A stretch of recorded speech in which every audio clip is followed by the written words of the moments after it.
Gold, trusted gold buyers. మీరు తాకట్టు పెట్టిన బంగారాన్ని విడిపించి ఈ రోజు ఉన్న మార్కెట్ ధరకు కొనబడను.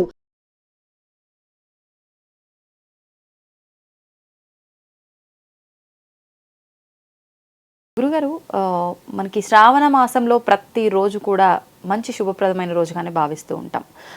అంటే ఏ మాసమైనా ఒక దేవుడికే ప్రత్యేకంగా తీసుకొని ఆరాధిస్తూ ఉంటాం. కానీ శ్రావణ మాసంలో శ్రావణ సోమవారాల దగ్గర నుంచి శనివారాల వరకు ప్రతిరోజు ఆ రోజుకి సంబంధించిన దైవాన్ని ఆరాధిస్తూ ఉంటాం. అందులో భాగంగా తీసుకుంటే శనివారం రోజు స్వామివారి యొక్క సహస్రనామాలు, విష్ణు సహస్రనామాలు గనక పారాయణం చేస్తే మంచి ఫలితం ఉంటుంది కదా. ఒక్కసారి దాని గురించి వివరించండి. తప్పకుండా అమ్మ. శ్రావణ మాసం అనగానే జగద్గురువైనటువంటి ఆది శంకరాచార్యులు వారు పంచాయతనం అని పెట్టారు. నాలుగు దేవతల్ని అక్కడ పెట్టి మధ్యలో నీ ఇష్ట దైవాన్ని పెట్టుకుంటాం. గణాపత్యం, సౌరం ఇలా.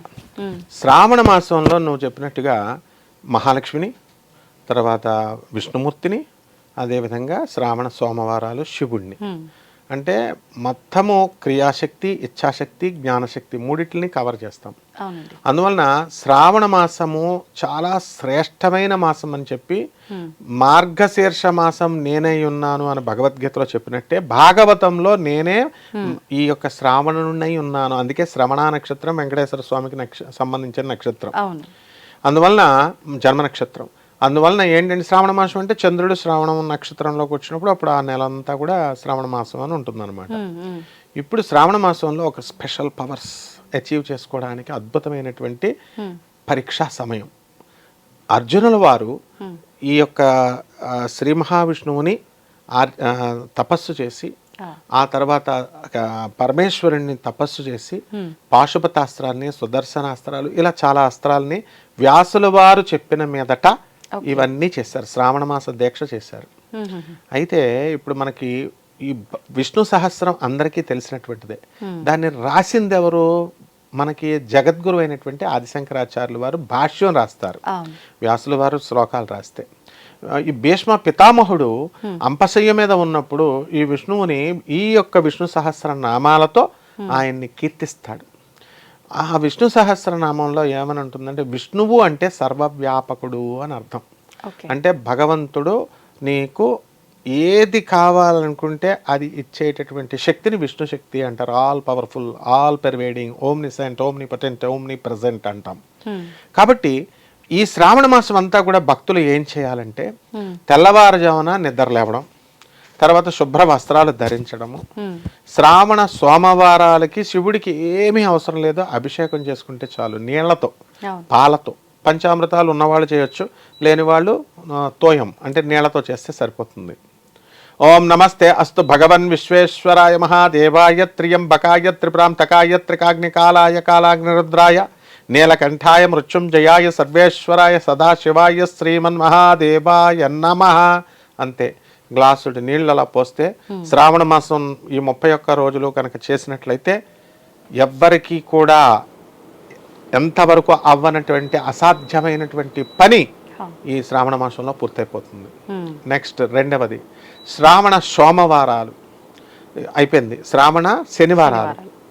ఈ శ్రావణ శనివారం చేసినటువంటి వాళ్ళకి శ్రావణ మాసంలో శని పట్టుకోడు అనేటటువంటిది గర్భరహస్యం.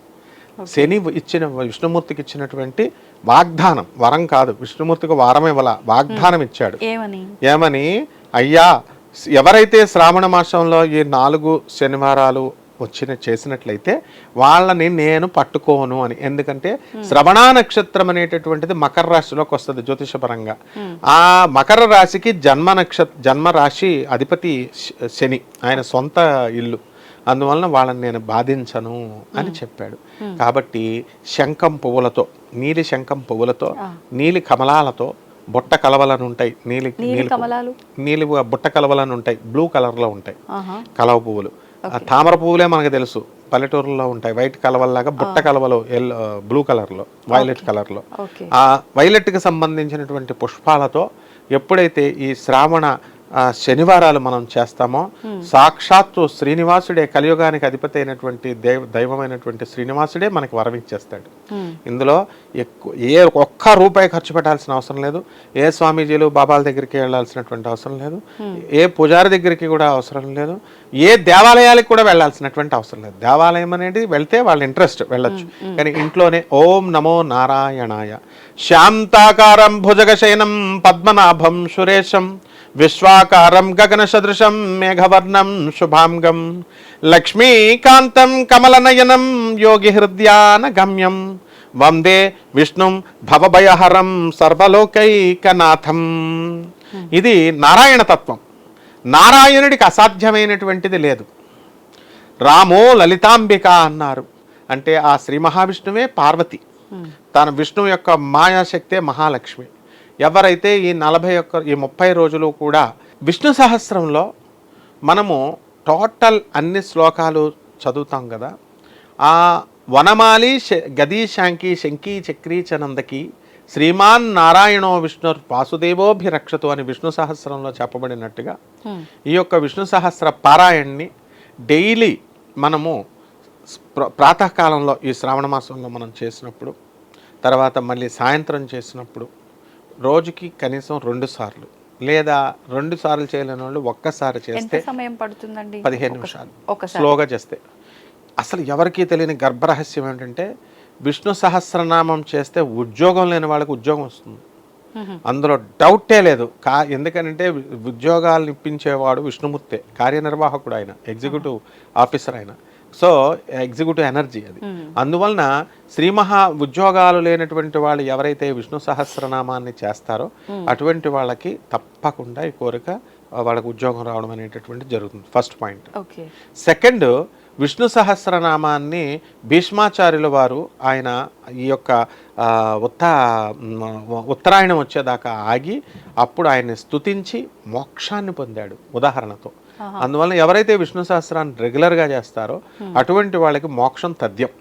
అయితే ఇది కలియుగం కాబట్టి ఈ కలియుగంలో మన యొక్క భక్తిని పాడు చేసేయడానికి, ఆ స్తోత్ర మహిమని తగ్గించి చెప్పడానికి కొత్త కొత్త దేవతల యొక్క ఆవిర్భావాలు కొత్త కొత్త భాష్యాల్లాగా చెప్పి ఉన్నటువంటి కాన్సన్ట్రేషన్ని దెబ్బతీసేటటువంటి పరిస్థితుల్ని కలిస్తాడు. దానివల్ల అందరూ ఏమంటారు, విష్ణు సహస్రం చేస్తున్నాం కదండి, మా తాతల కాలం నుంచి మా అమ్మమ్మల కాలం నుంచి చేస్తున్నాం, ఏమొచ్చేసింది స్పెషల్గా అప్పుడు వారాహి ప్రత్యంగిర ఇలాంటి కొత్త కొత్త దేవతలు చేస్తే ఇమీడియట్ వచ్చేస్తాయండి, స్థలాలు కొనుక్కోవడం అది ఇది ఏదో చెప్తారు. ఇది చెప్పేవాళ్ళని బట్టి ఇది కలి మాయ. ఇది శ్రీ మహావిష్ణువుని మనకి శ్రీరామచంద్ర ప్రభు కృష్ణుడు ఈ యొక్క మన మహావిష్ణువుని పరమేశ్వరుడు ఆరాధించాడు. విష్ణు సహస్రనామాన్ని పరమేశ్వరుడే సాక్షాత్తు ఏది చెప్పినా పురాణాల్లో ఏ పురాణమైనా ఏదైనా పరమేశ్వరుడు పార్వతికి చెప్తాడు. ఆ విధంగా మనము బద్రీనాథ్ వెళ్ళినంత పుణ్యము ఈ విష్ణు సహస్రనామాన్ని మన ఇంట్లో ఉండి చేస్తే వచ్చేస్తుంది. అందువలన ఎప్పుడు కూడా ఇక్కడ ఇది ఉంటుంది, ఏది ఈ యొక్క సాలగ్రామం. నల్ల సాలగ్రామాలేమో మహావిష్ణువు, తెల్ల సాలగ్రామాలేమో శివుడు అనమాట. ఈ యొక్క విష్ణు సహస్రం చేసేటప్పుడు ముఖ్యంగా ఈ యొక్క శ్రావణ మాసంలో ఈ యొక్క ఆ సాలగ్రామానికి, నల్ల సాలగ్రామానికి నర్మదా నదిలో కూడా దొరుకుతాయి బాణలింగాలు, ఇలా మనం చెప్పుకుంటాం. వీటిల్లో జీవం ఉంటుంది ఆ సాలగ్రామంలో. ఆ సాలగ్రామ పూజ చేసి ఎవరైతే విష్ణు సహస్రనామం చదివి సాలగ్రామ దానాన్ని అర్హుడైనటువంటి బ్రాహ్మడికి కానీ పూజ చేసుకునేటటువంటి వాడికి కానీ ఇస్తే వాళ్ళకి ఒక రాజ్యం ఇచ్చినంతటువంటి ఫలితం వస్తుందట. ఎప్పుడు ఇవ్వాలి గురుజీ ఈ దానం అనేది? ఏ నెలలో ఇచ్చుకోవచ్చు. విశేషంగా శ్రావణ మాసం కాబట్టి ఇప్పుడు శ్రావణ మాసంలో ఇచ్చిన, కార్తీక మాసంలో ఇచ్చిన, లేదా మార్గశీర్ష మాసంలో ఇచ్చిన మనకి విశేషమైనటువంటి ఇప్పుడు నియమాలు ఏమైనా పాటించాలంటారా? ఈ ప్రతినిత్యం పారాయణ చేసుకుంటే మంచిది అన్నారు కదా. 30 రోజులకి విష్ణు సహస్రం ఒక పని మీద అనుకొని ఒక షార్ట్ స్పాన్ ఆఫ్ టైం 30 రోజులు చేస్తే ఖచ్చితంగా మనకి నియమాలు పాటించాలి. ఏముంటాయమ్మా నియమాలు అంటే ఏముంటుంది? బ్రహ్మచర్యం, ఆస్థెటిక్ ఆస్పెక్ట్ ఆఫ్ లైఫ్, నేల మీద పడుకోవడము, పరుపుల మీద, కుషన్ వీటి మీద, శరీరానికి సుఖాలు ఎక్కువ ఇవ్వకూడదు, అది అర్థం. తర్వాత మితాహారము అంటే మధ్యాహ్నం చాలామంది సాయంత్రం ఉందండి ఉపవాసం, నాకు సాయంత్రం ఇప్పుడు విష్ణు సహస్రం చదవాలి, సాయంత్రం ఉంది భోజనం మానేశాను ఉపవాసం ఉందని ఇది చెప్పడంకే చాలా మంది ఆర్భాటంగా చెప్తుంటారు. అలా కాకుండా మనం భోజనంతో సరిపడేటటువంటి టిఫిన్లు కాకుండా లిమిటెడ్గా సాయంత్రాలు తీసుకొని ఫలపుష్పాదులతో మనం ఫలాలతో సింపుల్గా చేసుకుంటే, అంటే మితాహారం, ఆకలి 1/4 ఖాళీ ఉంచాలి. ఓకే. ఆ విధంగా కనుక చేస్తే బ్రహ్మచర్యము, నిద్ర అండ్ ప్రతిరోజు క్రమముగా అర్చన. అంటే ప్రతిరోజు ఒంటిపూట భోజనం చేయాలా, లేదంటే ప్రతిరోజు మితాహారం తీసుకుంటూ 2 పూటలు తినాలా? ఏ రకంగా ఇప్పుడు ఈ 30 రోజులు కూడా? 30 రోజులు కూడా 2 పద్ధతులు ఉంటాయి. ఒక కోరికని విశేషంగా పెట్టుకొని చేసేటటువంటి వాళ్ళు ఏకభక్తం చేయాలి, ఓకే, ఉపవాసం చేయాలి. అలా కాకుండా శనివారాలు స్వామికి వారికి ఇష్టం కాబట్టి శనివారాలు చేసేవాళ్ళు నెలలో 4 సార్లు ఉంటారు. ఇదొక రకం. మితాహారం ఎప్పుడూ తీసుకోవాలి ఈ నెలంతా కూడా, ఎక్కువ తినకూడదు. ఎందువల్లంటే స్వామి గుర్తు రావాలి. మనం బాగా తింటే మన ఇష్టమైనట్టు మృష్టాన్న భోజనం చేస్తే నిద్ర వస్తుంది, స్వామి రాడు.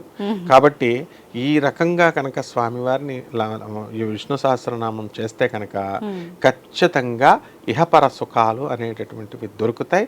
ముఖ్యంగా ఉద్యోగం లేదండి, మాకు ఉద్యోగం లేదండి అని బాధపడేటటువంటి వాళ్ళందరికీ కూడా ఉద్యోగం అనేటటువంటిది ఇమ్మీడియట్ వస్తుంది. దీనికి ఇది ప్రత్యేకం అనమాట విష్ణు సహస్రం అనేది. ధన్యవాదాలు గురుగారు. ధన్యవాదాలు.